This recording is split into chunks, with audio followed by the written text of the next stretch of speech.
Hi friends, welcome back to study classes. So my dear friends, आज मैं आपके साथ जुड़ा हूं एमपीपीएससी असिस्टेंट प्रोफेसर कॉमर्स का जो यूनिट 1 है बिजनेस एनवायरनमेंट का, उसके जो आपके डिटेल्ड नोट्स हैं उनका ओवरव्यू लेने के लिए, उनको एक बार ऊपर से देखने के लिए, ताकि जब आप इनको डिटेल में पढ़ेंगे, खुद से आप इनको सेल्फ स्टडी करेंगे, तो आपको ज्यादा दिक्कत, ज्यादा परेशानी ना हो। शुरुआत हमने करी है जी हमारे ऑफिशियल सिलेबस से। बिजनेस एनवायरनमेंट का यूनिट कोई ज्यादा बड़ा यूनिट नहीं है, छोटा सा यूनिट है। स्टार्ट होता है जी बिजनेस एनवायरनमेंट के मीनिंग से कि क्या है बिजनेस एनवायरनमेंट, क्या इसके एलिमेंट्स हैं। इकोनॉमिक प्लानिंग की भी बात करी जाती है, और इसके बाद आपकी कंपटीशन पॉलिसी और कंज्यूमर प्रोटेक्शन और एनवायरनमेंट प्रोटेक्शन पॉलिसी की भी बात होती है। देखो, आपका जो कंपटीशन एक्ट है वो लीगल वाला जो आपका यूनिट है बिजनेस लॉज वाला, वहां पे भी कवर्ड होगा। और इसके अलावा बिजनेस कंडीशंस में एलपीजी, लिबरलाइजेशन, प्राइवेटाइजेशन, ग्लोबलाइजेशन रहता है। और साथ ही एमआरटीपी एक्ट 1969 जो कि खत्म हो चुका है, अबॉलिश हो चुका है, but still we do not know इन्होंने क्यों सिलेबस में इंक्लूड किया, बट किया है तो पढ़ना पड़ेगा जी। इसके अलावा आपकी जो न्यू इंडस्ट्रियल पॉलिसी है 1991 वाली, वो आपको पढ़नी है। और नीति आयोग के बारे में आपको यहाँ पे पढ़ना होता है। प्यारे दोस्तों, शुरुआत हमारी होती है जी concept and elements of business environment से, कि आपका जो बिजनेस एनवायरनमेंट है वो क्या है और क्या क्या इसके एलिमेंट्स हैं। तो शुरुआत होती है बिजनेस से। बिजनेस आप सभी जानते हैं एक इकोनॉमिक एक्टिविटी है जिसमें हमारा मकसद क्या रहता है, पैसा कमाने का, प्रॉफिट कमाने का। और जो बिजनेस होते हैं वो गुड्स और सर्विसेज में डील करते हैं। इसके अलावा कुछ प्रोडक्शन एक्सचेंज होगा, कुछ यूटिलिटी क्रिएट होगी, और मोटिव हमारा प्रॉफिट का रहता है। इसके बाद इंडस्ट्री की बात भी करी हुई है, तो इंडस्ट्री एक पॉपुलर फॉर्म ऑफ बिजनेस हमारे पास है जी। और इंडस्ट्री के अंदर हमारे पास डिफरेंट टाइप्स ऑफ इंडस्ट्रीज आ जाती हैं। कुछ एक्सट्रैक्टिव है जिसमें आप जमीन से कुछ एक्सट्रैक्ट कर रहे हैं, आपकी फार्मिंग, माइनिंग इसी में आती है। जेनेटिक के अंदर आप जैसे कुछ ब्रीडिंग वगैरह करा रहे हैं, आप पोल्ट्री फार्म खोला हुआ है। मैन्युफैक्चरिंग के अंदर आप कुछ नया मैन्युफैक्चर कर रहे हैं।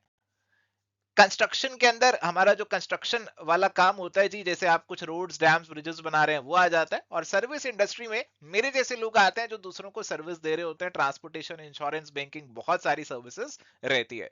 अगर बिजनेस एनवायरनमेंट की बात करें तो इसमें वो सारे फैक्टर्स आ जाते हैं जो आपके बिजनेस के ऊपर प्रभाव डालते हैं, उस पर इफेक्ट डालते हैं। और यहाँ पे कुछ फोर्सेस होते हैं विच आर इंटरनल, जो बिजनेस के अंदर ही होते हैं। आप एक दुकान मान लीजिए, आप एक शोरूम मान लीजिए। अब शोरूम के ऊपर क्या फोर्सेस इफेक्ट डाल रहे हैं, कुछ तो फैक्टर उसके अंदर ही है, उसके अंदर के एम्प्लॉइज काम कर रहे हैं, उसकी वैल्यूज वगैरह वो सब चीजें हो जाएंगी। और कुछ बाहर वाले लोग होंगे जो बाहर से आ रहे हैं, बाहर से जो इंटरेक्शन हो रहा है उसका, तो वो भी इफेक्ट डाल रहा है उस बिजनेस के ऊपर। एंड अगर बिजनेस एनवायरनमेंट के कैरेक्टरिस्टिक्स की बात करें तो बहुत ही सिंपल है यार, कि बिजनेस एनवायरनमेंट आपका कॉम्प्लेक्स होता है, डायनेमिक होता है, पल पल बदलता रहता है। इसके अलावा बहुत सारे फेसेस इसके होते हैं, यानी कि किसी के लिए कुछ चीज अपॉर्चुनिटी होती है, किसी के लिए सेम चीज थ्रेट बन जाती है। इसका बहुत ज्यादा इंपैक्ट पड़ता है बिजनेस के ऊपर, और रिलेटिव होता है, यानी कि हर जगह का बिजनेस एनवायरनमेंट अलग अलग होता है। एक बिजनेस को ये एनवायरनमेंट समझना क्यों जरूरी है, क्योंकि आप अगर एनवायरनमेंट को समझेंगे तभी आप पहचान पाएंगे आपके पास क्या अपॉर्चुनिटीज हैं, आप रिसोर्सेज को बेहतर यूज कर पाएंगे, आप अपने थ्रेट्स और अपॉर्चुनिटीज को समझ पाएंगे, जो चेंजेस आ रहे हैं आप उनसे निपट पाएंगे। और साथ ही साथ आप देख सकते हैं जो पिछले सवाल हमारे पास एमपीपीएससी में पूछे गए हैं असिस्टेंट प्रोफेसर में, तो लेवल आप देख सकते हैं क्या लेवल है, कुछ ज्यादा मुश्किल लेवल नहीं है, डायरेक्ट सवाल है, अगर आपको नॉलेज है तो आसानी से हैंडल हो जाएगा। इसके अलावा जी जो बिजनेस एनवायरनमेंट की हम बात कर रहे थे, वहां पे उसके क्या कंपोनेंट्स होते हैं ये आपको मालूम होना चाहिए। एक आपका इंटरनल एनवायरनमेंट होता है, आपकी ऑर्गेनाइजेशन के भीतर का एनवायरनमेंट है। और एक एक्सटर्नल एनवायरनमेंट है, एक्सटर्नल यानी कि बाहर वाला। अब बाहर वाले में भी हमारे पास दो टाइप्स होते हैं। बाहर वाले में कुछ ऐसे एलिमेंट्स होते हैं जो हम पे डायरेक्ट प्रभाव डाल रहे हैं, जैसे हमारे कस्टमर, हमारे सप्लायर। बट कुछ ऐसे होते हैं जो हम पे डायरेक्ट प्रभाव नहीं डाल रहे, प्रभाव इनका इनडायरेक्ट रहता है, सभी बिजनेसेस पे इफेक्ट डालते हैं जी, हमसे कोई डायरेक्ट रिलेशन नहीं है। बट आपकी जो ओवरऑल इकोनॉमिक पॉलिसीज हैं, पॉलिटिकल सिस्टम है, ग्लोबल फैक्टर्स हैं, कल्चर है, तो ये सारे एक मैक्रो एनवायरनमेंट के ओवरऑल फैक्टर्स हैं जो आपके ऊपर इफेक्ट यहाँ पे डाल रहे होते हैं। आगे बढ़ते हैं तो यहाँ पे देखो कुछ और बातें आपको बता रखी हैं कि आपका इंटरनल एनवायरनमेंट में क्या फैक्टर्स आते हैं, तो आसानी से पढ़ के आपको ये चीजें समझ में भी आ जाएंगी। अब इंटरनल एनालिसिस भी आप करते हैं अपना। इंटरनल एनालिसिस के लिए आप अलग अलग टूल्स का इस्तेमाल कर सकते हो, ये भी आप एक बार देखोगे तो आपको समझ में आ जाएंगी। आगे बढ़ेंगे तो आपके पास एक्सटर्नल एनवायरनमेंट हो गया, जैसे मैं आपको बता रहा था, कुछ बहुत ही करीब आपके फैक्टर्स होंगे, डायरेक्टली रिलेटेड है। और कुछ बाहर वाले फैक्टर्स होंगे जो सभी पे प्रभाव डाल रहे हैं, आपके साथ कोई डायरेक्ट नहीं है, इनडायरेक्टली आपको यहाँ पे इफेक्ट कर रहे हैं। एंड आप देख सकते हैं साथ साथ हमने कोशिश करी है कि जो भी आपके हेडिंग्स हैं या जो भी कीवर्ड्स हैं उनको हमने हिंदी में भी आपको दिया हुआ है, और ताकि आपको थोड़ा सा समझने में ये चीजें आसान हो जाएं। चलिए तो प्यारे दोस्तों, इसके बाद एक इंपॉर्टेंट कंपोनेंट है हमारे सिलेबस का, विच इज इकोनॉमिक एनवायरनमेंट। तो इकोनॉमिक एनवायरनमेंट की अगर हम बात करें तो इसमें हमारा जो ओवरऑल देश का इकोनॉमी है, बहुत सारी चीजें हैं जो उसके ऊपर इफेक्ट डाल रही होती हैं। यहाँ पे आप देख सकते हैं इसके अंदर आपके इकोनॉमिक सिस्टम्स भी आ जाएंगे, capitalism, socialism, mixed economy. India आप जानते हैं एक मिक्स्ड इकोनॉमी है, यहाँ पे पब्लिक सेक्टर भी है, प्राइवेट सेक्टर भी है, सरकार भी है और प्राइवेट कंपनीज भी काम कर रही हैं। बहुत सारे इकोनॉमिक कंडीशंस और फैक्टर्स भी होते हैं, जैसे GDP, national income, foreign trade, foreign exchange, interest rate, unemployment, inflation, ये सब भी बिजनेस के ऊपर इफेक्ट डालते हैं। और हमारी इकोनॉमिक पॉलिसीज, इंडस्ट्रियल पॉलिसी, ये भी आपके साथ डिस्कस होगी आज, fiscal policy, monetary policy, export import policy, ये सारी आपके बिजनेस के ऊपर इफेक्ट यहाँ पे डालती हैं। इकोनॉमिक सिस्टम्स की यहाँ पे डिटेल में बात करी हुई है और आप पढ़ेंगे तो समझ में आ ही जाएगा। मार्केट इकोनॉमी की बात करते हैं तो यहाँ पे आपका जो बाजार है उसका बोलबाला, प्राइवेट प्लेयर का बोलबाला, आपका डिमांड और सप्लाई के फोर्सेस जो है वो डिसाइड करते हैं कि इकोनॉमी किस तरफ बढ़ेगी। अगर आगे बढ़े और बात करें प्लान्ड इकोनॉमी की, सोशलिज्म की तरफ हम बढ़े, तो इसके अंदर आपकी जो सरकार है वो सब कुछ डिसाइड करेगी कि कितनी प्रोडक्शन होगी, कितनी सैलरी मिलेगी, किस तरीके से पूरी इकोनॉमी चलेगी। कुछ कुछ चाइना और नॉर्थ कोरिया में आप कह सकते हैं ये चीजें आपको देखने को मिल जाती हैं। और इन दोनों को मिलाकर हमारी बनती है जी मिश्रित अर्थव्यवस्था, जो कि है मिक्स्ड इकोनॉमी। यहाँ पे पब्लिक और प्राइवेट सेक्टर दोनों हमें काम करते हुए दिखते हैं, जैसे इंडिया के केस में होता है। चलिए तो प्यारे दोस्तों, यहाँ पे आप देख सकते हैं कि जो आपकी मिक्स्ड इकोनॉमी है उसके क्या फायदे हैं, क्या नुकसान है, बहुत सारी चीजें हैं पढ़ने को। तो जितना आपको समझ में आए, जितनी डिटेल तक आप जा पाए उतनी डिटेल तक ही जाएं, ज्यादा परेशान होने की जरूरत नहीं है। अब जो आपके सिलेबस में डायरेक्टली मेंशन चीजें या जो की डेफिनेशंस है, की कॉन्सेप्ट्स है, उनकी समझ आपको होनी चाहिए। बट पढ़ें आप उसको डेप्थ में उतना जाके जहां पे आपको लग रहा है कि आप कंफर्टेबल है और आपको समझ में आ रहा है। वैसे आपको आसानी से समझ में भी आ जाएगा, नोट्स की लैंग्वेज कोई ज्यादा मुश्किल यहाँ पे नहीं लगेगी। इसके बाद आगे बढ़ रहे हैं और जनाब यहाँ पे बात हो रही है हमारे इकोनॉमिक स्ट्रक्चर की। इकोनॉमिक स्ट्रक्चर में बहुत सारी चीजें आ रही हैं। सबसे पहले डिफरेंट सेक्टर्स की बात हो रही है जी। डिफरेंट सेक्टर्स की बात करें तो एक प्राइमरी सेक्टर होता है, इसमें आपका एग्रीकल्चर वगैरह आता है। सेकेंडरी सेक्टर में आपकी जो इंडस्ट्रीज है वो आ जाती है। टर्शरी सेक्टर में आपके जो सर्विस सेक्टर होता है, जैसे हम आपको सर्विसेज दे रहे हैं तो ये सर्विसेज आपकी टर्शरी सेक्टर के अंदर आ जाती है। इंडियन इकोनॉमी के कुछ की कैरेक्टरिस्टिक्स भी आपको बता रखे हैं।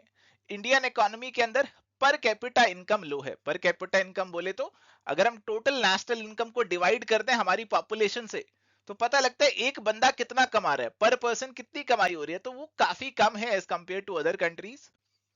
इसके अलावा एग्रीकल्चर का अभी भी बोलबाला है। हालांकि जीडीपी में कंट्रीब्यूशन एग्रीकल्चर का कम है, बट अभी भी बहुत सारे लोग इसमें एम्प्लॉयड हैं। ओवर पॉपुलेशन है जी। इनकम डिस्ट्रीब्यूशन में इनइक्वालिटी है, कोई ज्यादा गरीब है, कोई ज्यादा अमीर है। अनएम्प्लॉयमेंट है। इंफ्रास्ट्रक्चर खराब है जी। पॉवर्टी है, टेक्नोलॉजी खराब हो रही है, सोसाइटी भी हमारी थोड़ी सी कुछ कुछ एरियाज में बैकवर्ड चल रही है।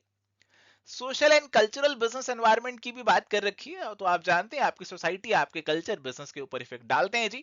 अब मैकडॉनल्ड्स का एग्जांपल जैसे आपको यहाँ पे दिया हुआ है, तो मैकडॉनल्ड्स अगर आप जाएंगे, लेट सपोज किसी दूसरी कंट्री आप विजिट कर रहे हैं, आप घूमने जा रहे हैं दुबई या किसी और लेट सपोज गल्फ कंट्री में, तो वहां आपको मैकडॉनल्ड्स बर्गर में कुछ ऐसी चीजें डालता हुआ दिखेगा जो आप शायद कभी नहीं खाएंगे। बीफ वगैरह शायद वहां पे कुछ डाला हो उन्होंने, कुछ और चीज डाली हो उन्होंने, तो वो आप नहीं खाएंगे। वहां पे आपको मैकालू टिक्की बर्गर बोलेंगे तो शायद नहीं मिलेगा। तो दिस इज एग्जांपल कि कैसे आपका कल्चर, आपकी सोसाइटी आपके बिजनेस के ऊपर इफेक्ट डालती है। तो जो यहाँ के कल्चर को भाएगा वही चीज मैकडॉनल्ड्स जो है वो करेगा। तो प्यारे दोस्तों, आगे डेमोग्राफिक एनवायरनमेंट की बात कर रखी है। देखो, डेमोग्राफिक बेसिकली होता है पॉपुलेशन। तो हमारे देश की जो पॉपुलेशन है उसकी बात यहाँ पे हो रही है। तो पॉपुलेशन जो है उसका स्ट्रक्चर कैसा है, आपकी सेक्स रेशो कैसी है, कितने जवान लोग हैं, कितने बूढ़े लोग हैं, कितनी फीमेल्स हैं, कितने बच्चे हैं, तो ये सारी चीजें आपके जो बिजनेस के ऊपर है ना इफेक्ट डालती हैं। आगे पॉलिटिकल एनवायरनमेंट है जी। तो पॉलिटिकल कंडीशंस, हमारी जो सरकार है, सरकार की क्या नीति है, क्या रवैया है बिजनेस को लेकर, तो ये सारी चीजें भी आपके बिजनेस पे इफेक्ट डालेंगी। आगे आपका लीगल एनवायरनमेंट है। तो आपके बहुत सारे लॉज वगैरह जो देश के अंदर बने हुए हैं, और ये सारे जो लॉज हैं आपको कहीं ना कहीं बिजनेस को कंप्लाई करने रहते हैं। बहुत सारे लॉज हैं, मैंने आपको लिस्ट भी यहाँ पे दे दी है जी। तो ये जो लिस्ट है एग्जामिनेशन में कई बार पूछ ली जाती है कि आप ये बताइए ये वाला कानून कब आया, ये वाला कानून कब आया, तो ये लिस्ट आपके सामने यहाँ पे है। तो बहुत बड़ी सी लिस्ट है, आप यहाँ पे इस लिस्ट को एक बार रीड करें तो थोड़ी बहुत तो याद हो ही जाएगी, बट जैसे जैसे आप प्रैक्टिस करते रहेंगे, क्वेश्चंस लगाते रहेंगे, तो आपको अपने आप काफी सारे जो एक्ट है उनके ईयर याद हो जाएंगे। चलिए आगे टेक्नोलॉजिकल एनवायरनमेंट है, तो इसमें तो आपकी जो टेक्नोलॉजी है वही आ जाएगी। इसके बाद ग्लोबल एनवायरनमेंट है, ग्लोबलाइजेशन की बातें यहाँ पे होती हैं। नेचुरल एनवायरनमेंट है आपका, तो नेचुरल एनवायरनमेंट भी इफेक्ट डालता है। जैसे कहा गया जो शुगर फैक्ट्रीज है वो वहीं लगाई जाती हैं जहां पे गन्ना है, शुगर केन है। चलिए इसके बाद बात की गई है एनवायरनमेंट को परखने की, समझने की। तो आप एनवायरनमेंट को पहले तो स्कैन करेंगे, पहचानेंगे क्या क्या चल रहा है एनवायरनमेंट में, फिर जो चीजें आपने आइडेंटिफाई करी उसका एनालिसिस भी करेंगे।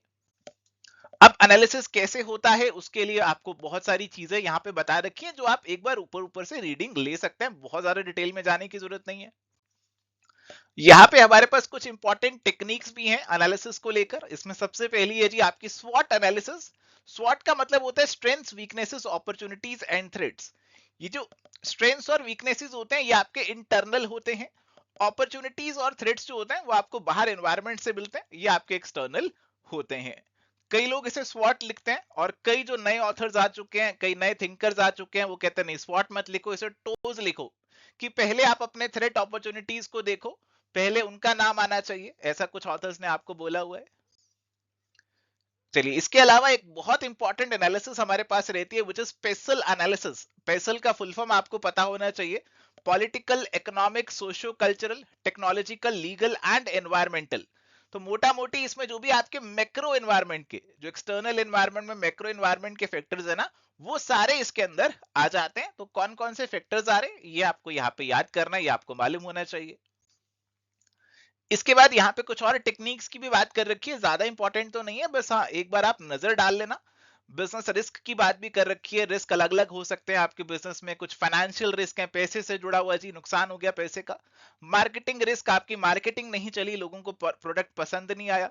ऑपरेशनल रिस्क है, काम करेंगे तो खतरे तो होंगे, जैसे आपकी बिजली जा सकती है ना। स्ट्रेटेजिक रिस्क है आपके पास कुछ।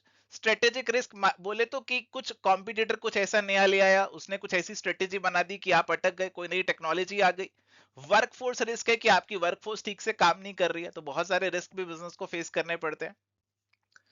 इसके बाद एक इंपॉर्टेंट मॉडल है 5 forces model by Michael Potter. तो इस माइकल पॉटर वाले मॉडल के ऊपर जी सवाल भी आ चुका है एग्जामिनेशन में। तो कौन कौन से फोर्सेस इसके अंदर आते हैं वो आपको यहाँ पे याद करने हैं। थ्रेट ऑफ एंट्री है, bargaining power of supplier and buyer है, इंडस्ट्री राइवलरी है और थ्रेट ऑफ सब्स्टिट्यूट्स है। तो ये आपको यहाँ पे याद रखने होंगे। इसके बाद इकोनॉमिक पॉलिसी, जो हमारी इकोनॉमिक पॉलिसीज है इसमें सबसे इंपॉर्टेंट है फिस्कल और मॉनेटरी पॉलिसी। देखो फिस्कल पॉलिसी है सरकार की पॉलिसी जिसमें सरकार अपने खर्चे और अपने रेवेन्यू की बात करती है। तो सरकार अपना बजट बनाती है, लोगों के ऊपर टैक्सेस लगाती है, वो सभी फिस्कल पॉलिसी का पार्ट रहते हैं। फिस्कल पॉलिसी के ऑब्जेक्टिव्स आपको बता रखे हैं। सरकार चाहेगी इकोनॉमी ग्रो करे, प्राइसेस स्टेबल रहें, सब लोगों को रोजगार मिल जाए। दो टाइप की हो सकती है, एक्सपेंशनरी, सरकार जब अपना खर्चा खुल के कर रही है, वो डिमांड को बढ़ाना चाहती है तो एक्सपेंशनरी है। सरकार खर्चे पे लगाम लगाती है, वो चाहती है कि यार कंजम्पशन कम हो जाए, और ये तब किया जाता है जब हमें इन्फ्लेशन को कंट्रोल करना है, तो इसे कॉन्ट्रेक्शनरी फिस्कल पॉलिसी यहाँ पे बोला जाता है जी। सरकार अपना जो बजट बनाती है वो हमारे संविधान के आर्टिकल 112 के हिसाब से बनाती है जी। जैसे आप अपने घर का बजट बनाती है, सरकार देश का बजट बनाता है। तो यहाँ पे आपका जो सरकार का बजट है उसमें कुछ रेवेन्यू चीजें होती हैं, कुछ कैपिटल होती हैं, जैसे अकाउंट में पढ़ते हैं ना रेवेन्यू एक्सपेंडिचर, कैपिटल एक्सपेंडिचर। ऐसे ही यहाँ पे भी आपको क्लासिफिकेशन देखने को मिल जाता है। तो सरकार को जो टैक्सेस वगैरह का पैसा मिल रहा है वो रेवेन्यू रिसीट से, सरकार जो लोग अपने एम्प्लॉइज को सैलरी वैलरी दे रही है, इंटरेस्ट की पेमेंट कर रही है, वो रेवेन्यू एक्सपेंडिचर है। इसके अलावा सरकार कुछ कैपिटल एक्सपेंडिचर भी करती है जहां पे कुछ नए एसेट्स को, रोड्स, हॉस्पिटल्स क्रिएट किए जाते हैं। और कुछ कैपिटल रिसीट्स भी होती है सरकार को, सरकार अपनी कंपनी वगैरह को बेचती है, डिसइन्वेस्ट करती है, तो वो कैपिटल रिसीट हो जाते हैं।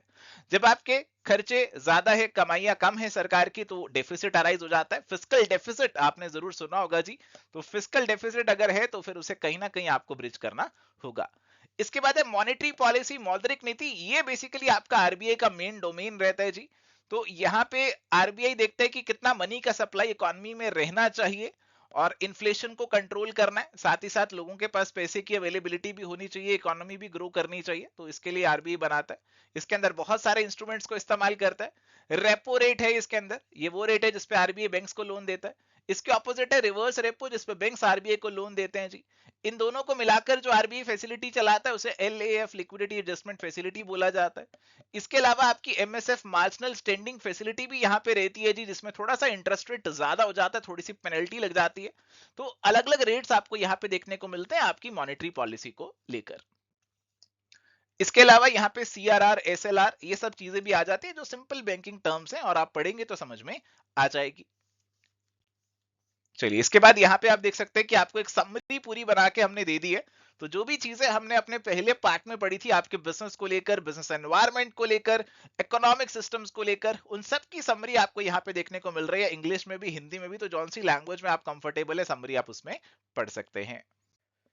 इसके बाद आता है जी हमारे पास इकोनॉमिक प्लानिंग का टॉपिक। तो हमारी जो इकोनॉमी है वो शुरुआत से, आजादी के बाद से ही एक प्लान्ड इकोनॉमी रही है। 5 ईयर प्लान्स जो है वो कहीं ना कहीं बनाए गए थे। हमारे जो पहले प्रधानमंत्री जी थे जवाहरलाल नेहरू जी, उन्होंने रशिया, जो कि सोवियत यूनियन के नाम से उस समय जाना जाता था, उसकी रणनीति फॉलो करी और प्लानिंग की शुरुआत हुई। आपका प्लानिंग कमीशन जो है वो बनाया गया और बहुत सारे 5 ईयर प्लान्स जो है वो हमारे देश में बने थे।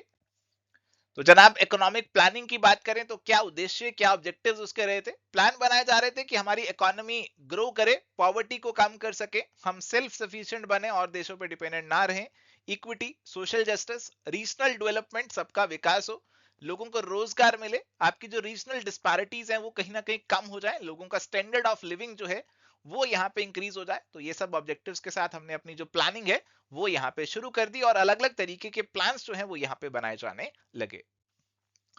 तो जनाब, इकोनॉमिक प्लानिंग की जब हम बात करते हैं तो यहाँ पे हमारा जो संविधान है उसके अंदर 3 लिस्ट है, union list, state list, concurrent list. Concurrent list में वो चीजें रहती है जो सेंटर और स्टेट, जिन पे दोनों काम करते हैं जी, दोनों लॉज पॉलिसीज बनाते हैं। तो इकोनॉमिक प्लानिंग को यहाँ पे कॉन्करेंट लिस्ट के अंदर डाला गया है। तो आपकी यूनियन लेवल पे, सेंट्रल लेवल पे नेशनल गवर्नमेंट भी प्लानिंग कर रही है और आपकी स्टेट लेवल पे आपके मध्य प्रदेश में जो मध्य प्रदेश गवर्नमेंट है वो भी प्लानिंग कर रही है। उसने अपना अलग से सिस्टम बना रखा है, वो आगे आपको बताएंगे। तो जनाब, यहाँ पे अगर हम अपनी प्लानिंग की बात करें तो प्लानिंग कमीशन का नाम आता है कि यार प्लानिंग कमीशन बना दी थी सरकार ने 1950 में, और प्लानिंग कमीशन के चेयरमैन हमारे प्रधानमंत्री उस समय के जवाहरलाल नेहरू थे, पहले जो चेयरमैन बने इसके। बट आप जानते हैं कि आज की डेट में प्लानिंग कमीशन कहीं एग्जिस्ट नहीं करता, प्लानिंग कमीशन खत्म हो चुका है, बंद हो चुका है, और इसके बदले हमारे पास आ चुका है नीति आयोग। नीति आयोग एक नया इंस्टीट्यूशन है जो सेटअप हो चुका है जी, 2014 के अंदर यहाँ पे इसे सेटअप कर दिया गया था। तो अभी 5 ईयर प्लान्स जो बनाए जाते थे पहले बनते थे, बट अब वो नहीं बनते हैं।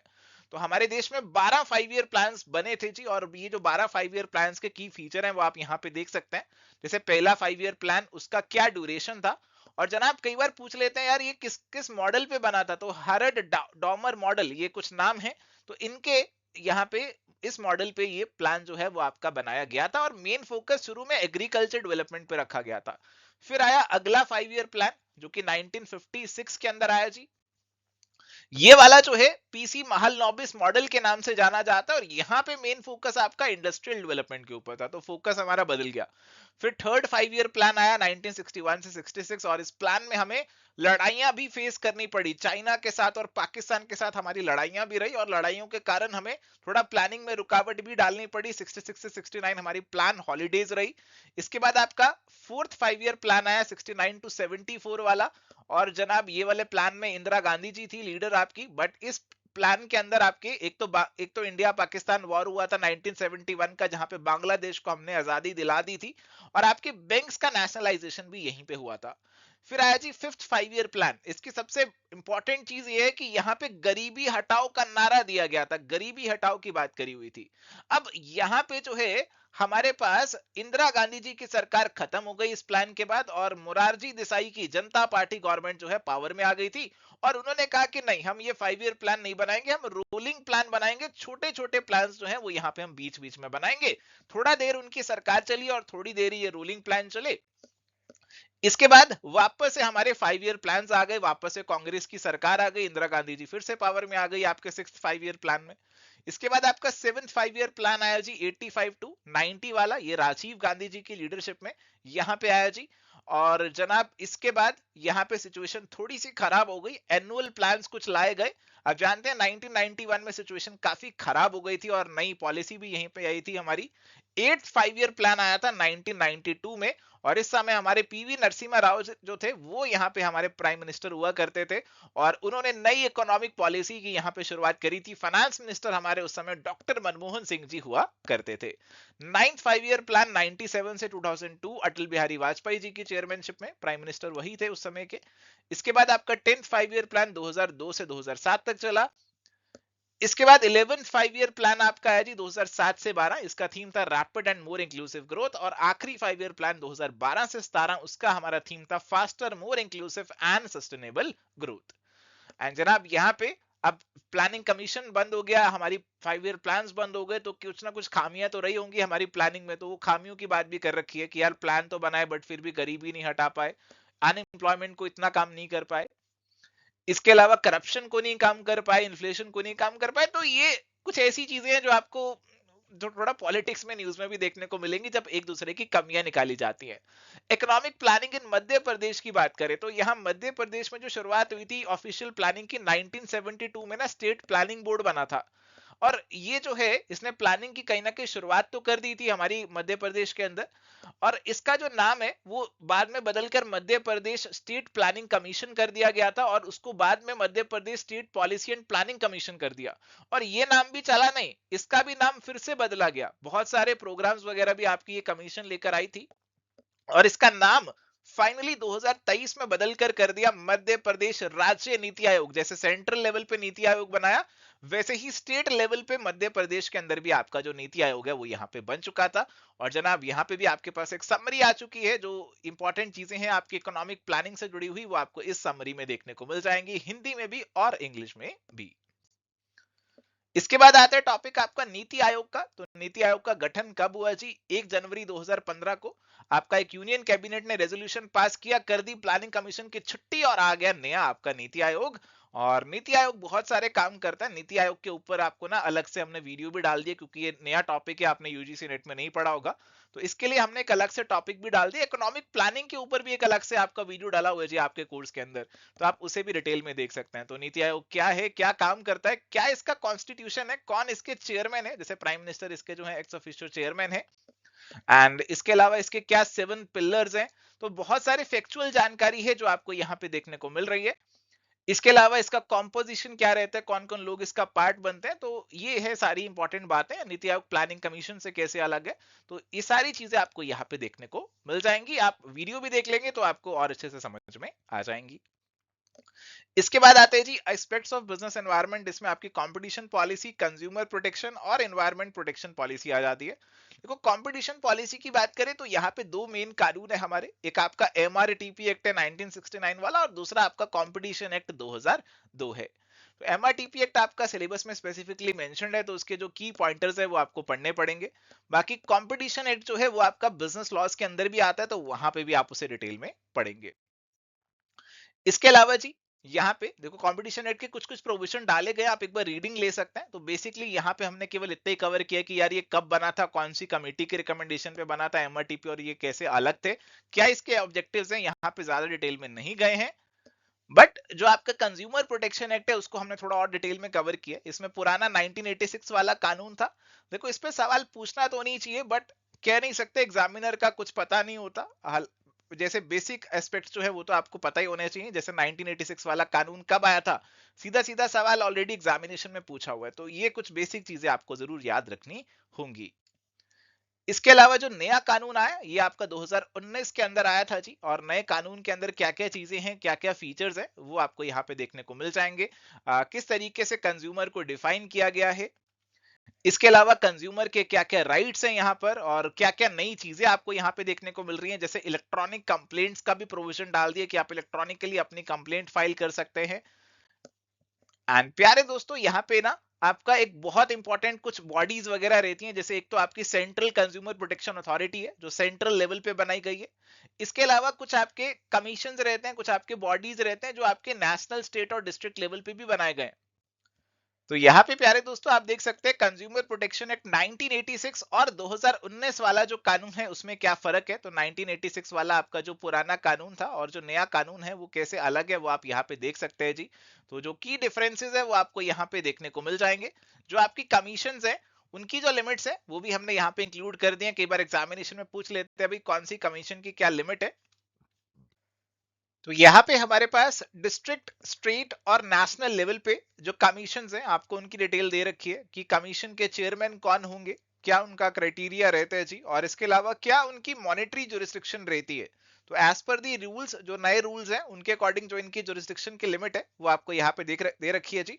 कंज्यूमर प्रोटेक्शन एक्ट का जो वीडियो है वो अलग से हमने डिटेल में भी डाल दिया आपके कोर्स में, तो आप वो वाला वीडियो भी एक बार अच्छे से चेकआउट कर सकते हैं ताकि आपको सारी चीजों को लेकर ज्यादा क्लैरिटी यहाँ पे हो जाए। आगे बढ़ते हैं जी, और आगे आती है आपकी इन्वायरमेंट प्रोटेक्शन पॉलिसी। तो इन्वायरमेंट की प्रोटेक्शन को लेकर भी हमारे देश में बहुत सारी पॉलिसीज बनाई जाती हैं। देखो हमारा संविधान भी कहता है इन्वायरमेंट को प्रोटेक्ट करना है, बहुत सारे कानून भी हमने बनाए। इन्वायरमेंट प्रोटेक्शन एक्ट 1986 इसमें से एक अहम कानून है, एक मेन लॉ है। और प्यारे दोस्तों इन्वायरमेंट प्रोटेक्शन पॉलिसी को लेकर भी जो इंपॉर्टेंट मुद्दे हैं वो आपको एक अलग से वीडियो हमने डाल दिए जी, तो वो आप देख सकते हैं, उसमें आपको पूरी डिटेल में ये मिल जाएंगे। यहाँ पे हमने ज्यादा डिटेल में नहीं कवर किया, वो वीडियो में आप देखेंगे, उसके नोट्स आप देखेंगे तो वहां पे आपको एनवायरमेंट प्रोटेक्शन को लेकर ज्यादा डिटेल्ड कवरेज मिल जाएगी। तो यहाँ पे आपको अगेन समरी मिल जाती है कि जो जो चीजें आपने पढ़ी हैं अभी तक ये वाले पोर्शन में, तो उसका एक समरी इंग्लिश और हिंदी में आपको देखने को मिल रहा है। आगे आपके पास आती है जी इंडस्ट्रियल पॉलिसी और उसकी इंप्लीमेंटेशन। तो जनाब इंडस्ट्रियल पॉलिसी की अगर हम बात करते हैं तो सबसे पहली पॉलिसी हमारी बनी थी आजादी के बाद 1948 के अंदर। ये पॉलिसी हमारी शुरुआती जो पॉलिसी है वो यहाँ पे बनी थी। एंड जनाब ये इंडस्ट्रियल पॉलिसीज के ऊपर भी हमने अलग से वीडियो आपके लिए डाल दिया, क्योंकि हम जानते हैं ये टॉपिक नया है, आपने यूजीसी नेट में शायद इतना नहीं पढ़ा होगा इसे। तो इंडस्ट्रियल पॉलिसीज को लेकर भी डिटेल वीडियो डाल दिया, आप उसे चेक कर सकते हैं। 1948 वाला जो पॉलिसी था उसमें आपकी इंडस्ट्रीज को 4 कैटेगरीज में डिवाइड किया हुआ था। जो स्ट्रेटेजिक और बेसिक इंडस्ट्रीज थी उसमें ज्यादा पब्लिक सेक्टर का बोलबाला था और बची कुछ इंडस्ट्रीज प्राइवेट के लिए छोड़ी गई थी। एंड इसी जो पॉलिसी है इसके बेसिस पे एक एक्ट भी लाया गया था 1951 वाला। एंड इसके बाद 1956 वाली पॉलिसी आई थी। यहाँ पे 3 कैटेगरीज में आपकी इंडस्ट्रीज को बांटा गया, शेड्यूल ए, शेड्यूल बी, शेड्यूल सी वाली। इसके बाद 1977 के अंदर यार जनता पार्टी गवर्नमेंट आ गई थी, मोरारजी देसाई वाली, जो आप ऑलरेडी जानते हैं। तो एक नई पॉलिसी वो यहाँ पे लेकर आए थे। एंड इसके बाद ये वाली जो पॉलिसी है वो भी ज्यादा नहीं चली थी, सरकारी ज्यादा देर नहीं चली थी, तो पॉलिसी भी ज्यादा देर नहीं चली। इस पॉलिसी के बाद हमारे पास एक नई पॉलिसी आई 1980 के अंदर। एक पॉलिसी आई थी, इसमें ज्यादा काम नहीं हुआ। जो मेन आपके लिए इंपॉर्टेंट रहता है वो रहती है 1991 की पॉलिसी। 1991 की पॉलिसी जो है आपकी वो जुलाई 24 1991 को अनाउंस करी गई थी जी। प्रधानमंत्री थे उस समय के पीवी नरसिम्हा राव जी। जो नई पॉलिसी थी उसके अंदर बहुत सारे परिवर्तन, बहुत सारे बदलाव लेकर आए गए। एलपीजी लिबरलाइजेशन, प्राइवेटाइजेशन और ग्लोबलाइजेशन की बातें भी उसके अंदर कही गई थी। बहुत सारी चीजें जो केवल पहले पब्लिक सेक्टर के लिए रिजर्व्ड होती थी उनको प्राइवेट सेक्टर के लिए ओपन कर दिया गया था। इसके अलावा यहाँ पे आपका ग्लोबलाइजेशन के ऊपर भी फोकस था और यहाँ पे प्राइवेटाइजेशन भी हो रहा था। सरकार अपना जो रोल है वो कम से कम धीरे धीरे कर रही थी। हमारी इकोनॉमी को भी और ज्यादा खोला जा रहा था, बाहर से भी लोग आसानी से आ सकते थे। फॉरेन इन्वेस्टमेंट वगैरह को लेकर भी थोड़े रूल्स में चेंज किए गए थे। तो बहुत सारे बदलाव 1991 के बाद हमारे देश में आए हैं। तो इंडस्ट्रियल पॉलिसीज को लेकर आप वीडियो भी देख सकते हैं या फिर आप यहाँ पे जो आपको डिटेल्स दे रखी है आप उनसे भी रीड आउट कर सकते हैं। वैसे ज्यादा मुश्किल ये टॉपिक आपका नहीं है। इसके बाद अलग से आपका टॉपिक आ रहा है जी business conditions, liberalisation, privatisation, globalisation, monopoly and MRTP act. तो एलपीजी आपका अगेन वही न्यू इकोनॉमिक पॉलिसी 1991 के अंदर ये एलपीजी आपका यहाँ पे आया था। और इसके बाद एमआरटीपी एक्ट जो है वो भी आपका है। एमआरटीपी एक्ट पे हमने एक अलग से वीडियो भी डाल दिया, क्योंकि नया कानून है, आपको इतना नहीं समझ में होगा शायद। मतलब आपके लिए नहीं है, कानून तो पुराना हो चुका है, खत्म हो चुका है, बट यार आप लोगों ने कंपटीशन एक्ट ही पढ़ा होगा, एमआरटीपी एक्ट नहीं पढ़ा होगा। तो एमआरटीपी एक्ट के ऊपर अलग से वीडियो हमने यहाँ पे आपके जो कोर्स है उसमें इंक्लूड कर दिया, तो आप उस वीडियो को भी चेकआउट कर सकते हैं। तो जनाब यहाँ पे आप देखें लिबरलाइजेशन के अंदर क्या हुआ जी। लिबरलाइजेशन का बेसिकली मतलब होता है कि जो पहले स्ट्रिक्टनेस थी ना उसको कम कर दिया।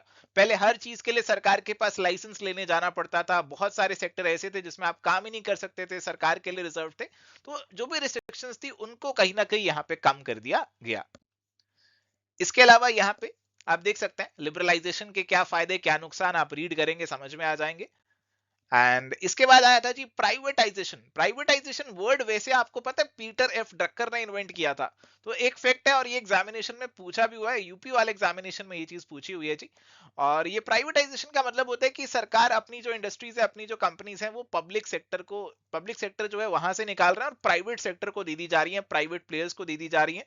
बहुत सारी कंपनीज पहले सरकारी होती थी, बट सरकार अपनी जिम्मेदारी अब छोड़ रही है। सरकार कहती नहीं, अब हम ये सब कामों में नहीं पड़ेंगे, अब प्राइवेट प्लेयर को थमा दो, वो ज्यादा अच्छे से चीजें चला सकता है, ज्यादा अच्छे से कंपनीज को रन कर सकता है।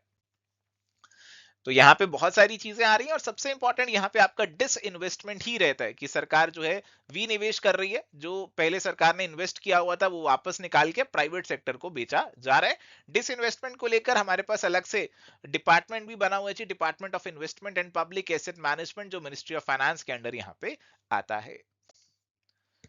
तो जनाब यहाँ पे आपका जो डीपम है, department of investment and public asset management, उसकी बात यहाँ पे थोड़ी सी और करी हुई है, उसको थोड़ा सा हिस्ट्री बता रखा है। एंड यहाँ पे जो हमारी सरकारी कंपनीज हैं, ज्यादा तो नहीं बची हैं, बट जो बची हैं उनको कुछ स्टेटस भी दिया जाता है, महारत्ना, नवरत्ना और मिनी रत्ना। देखो ये जो स्टेटस है यहाँ पे दिया जा रहा है सरकारी कंपनीज को, तो बहुत बड़ी बड़ी जो कंपनीज हैं सरकार की, काफी मुनाफा कमा के दे रही हैं, विदेश में भी काम कर रही हैं, वो महारत्ना कैटेगरी में आ जाती हैं। और उनसे नीचे नवरत्ना और मिनी रत्ना कैटेगरी आ जाती है। अगर आप ऐसी किसी कैटेगरी में आ रहे हैं तो आपको कुछ सरकार से बेनिफिट और कंसेशन जो है वो यहाँ पे मिल जाते हैं। मोटी बात बताऊं तो बेसिकली यहाँ पे सरकार की जो आपके ऊपर जो रिस्ट्रिक्शन है ना थोड़ी सी कम हो जाती है, आप खुल के काम कर सकते हैं। हालांकि आप सरकारी कंपनी है बट फिर भी आप थोड़ा सा ज्यादा खुल के काम कर सकते हैं। फिर आ रही है जी बात ग्लोबलाइजेशन की। तो ग्लोबलाइजेशन मतलब हमारा जो देश है वो और देशों के साथ सम्मिलित हो रहा है, जुड़ता जा रहा है, खुल के काम हो रहा है बाकी देशों के साथ। एक देश से सामान दूसरे में भेजा जा रहा है, दूसरे से हमारे देश में आ रहा है। तो उसको लेकर यहाँ पे जनरल बातें करी हुई हैं, आप रीड करेंगे आपको समझ में आ जाएंगी। एंड यहाँ पे आप देख सकते हैं कि हमारे पास किस तरीके से ग्लोबलाइजेशन हो रहा है, क्या क्या चीजें ग्लोबलाइजेशन के अंदर आ रहे हैं। और कुछ सवाल भी हैं जो पूछे गए हैं ग्लोबलाइजेशन को लेकर यहाँ पे आपके एग्जामिनेशन में, तो ज्यादा मुश्किल सवाल नहीं है, आप रीड करेंगे आसानी से आपके बन जाएंगे। इसके बाद आ रहे जी आपका मोनोपोली एंड एमआरटीपी एक्ट। तो MRTP is monopolistic and restrictive trade practices act of 1969। तो ये वाला जो कानून था आपका, ये 27 दिसंबर 1969 जो है प्रेसिडेंट की असेंट मिली और 1 जून 1970 इन फोर्स आया था जी ये वाला कानून आपका।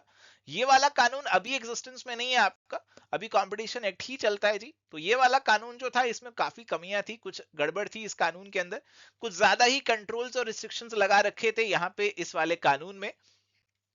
एंड यहाँ पे भी जैसे अभी कंपटीशन एक्ट के अंदर कंपटीशन कमीशन है ना, तो ये वाले कानून में आपका एमआरटीपी कमीशन हुआ करता था। एमआरटीपी कमीशन के पास बहुत सारी पावर्स थी, जो आपकी रिस्ट्रिक्टिव प्रैक्टिसेस हैं, आपकी अनफेयर ट्रेड प्रैक्टिसेस हैं, उनकी इंक्वायरी वगैरह करता था।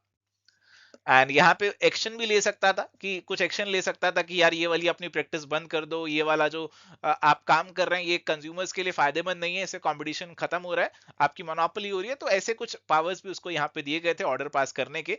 एमआरटीपी एक्ट 1969 तो अलग से डिटेल में वीडियो डली हुई है ना, आप वहीं से पढ़ लेना, आपको ज्यादा अच्छे से समझ में आ जाएगा। तो ये अगेन बहुत सारे प्रोविजंस चल रहे हैं एमआरटीपी एक्ट के अंदर की क्या क्या चीजें हैं, क्या क्या बातें हैं इस कानून के अंदर।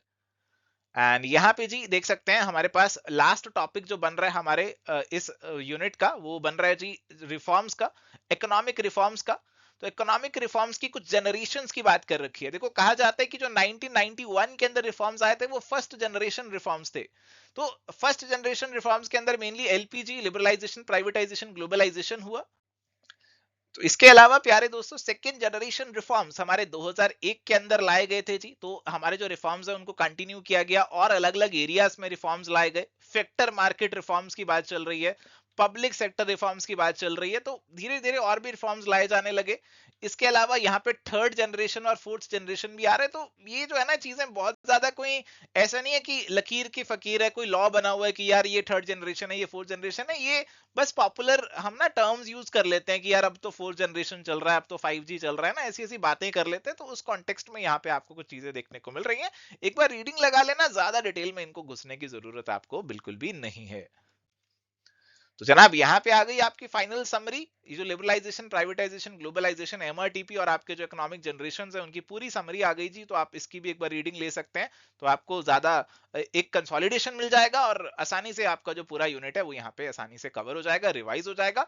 तो जनाब ये हमने डिस्कस कर लिया हमारा यूनिट नंबर 1 बिजनेस एनवायरनमेंट। तो बहुत सारी डिटेल में वीडियोस अलग से भी आपके लिए डाल दी हैं। तो आप जो नए टॉपिक्स हैं आपके लिए जिनमें आपको दिक्कत आ सकती थी, वो डिटेल वीडियोस में जाके भी कवर कर सकते हैं। तो इसे कवर करने के बाद आप अपने जो प्रीवियस ईयर क्वेश्चंस हैं या फिर जो आपके मॉक टेस्ट हैं कोर्स के अंदर, आप उनको भी लगाइएगा ताकि आपकी पकड़ इस यूनिट पे और ज्यादा अच्छे से हो जाए। आज इस सेशन में इतना ही जी, मिलेंगे नेक्स्ट सेशन में। Till then goodbye, take care, all the best.